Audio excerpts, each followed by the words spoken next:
Assalamualaikum warahmatullahi wabarakatuh. Halo semuanya, perkenalkan saya Dianita Agustin. Di sini saya akan mempresentasikan materi saya, yaitu pemanfaatan warisan 1 miliar.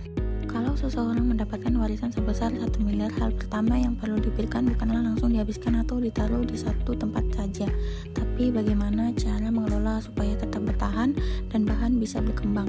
Soalnya untuk sebesar itu, kalau tidak dikelola dengan baik bisa habis dalam waktu singkat tanpa terasa.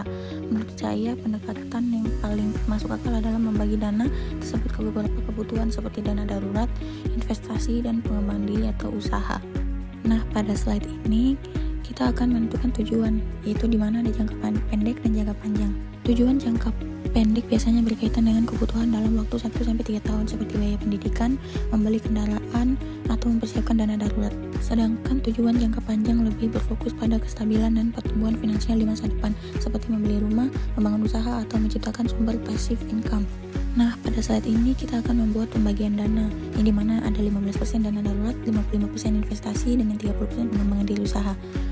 Nah, salah satu contoh pembagian yang cukup rasional adalah mengalokasikan 15% untuk dana darurat, yaitu sebesar 150 juta berperan sebagai cadangan jika terjadi kondisi tak terduga. 55% investasi berupa emas, tanah, properti dengan jumlah uang 550 juta.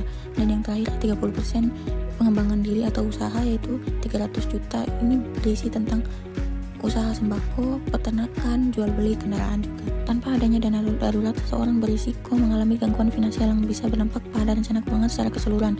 Dana darurat sebaiknya disimpan di instrumen yang aman dan mudah dicairkan seperti tabungan atau deposito. Tujuannya bukan untuk mendapatkan keuntungan besar, melainkan untuk memastikan dana tersebut selalu tersedia saat dibutuhkan. Oleh karena itu, dana darurat tidak disarankan untuk diinvestasikan ke instrumen berisiko seperti saham, karena nilainya bisa berfluktuasi dan tidak selalu bisa dicairkan dalam waktu cepat. Nah, uang 1 miliar itu kita bisa menginvestasikan ke emas, tanah, dan juga properti. Tujuannya itu untuk melawan inflasi dan pertumbuhan aset. Selanjutnya yaitu pengembangan diri atau usaha. Di sini kita bisa membuat bisnis kecil, pelatihan, dan meningkatkan skill.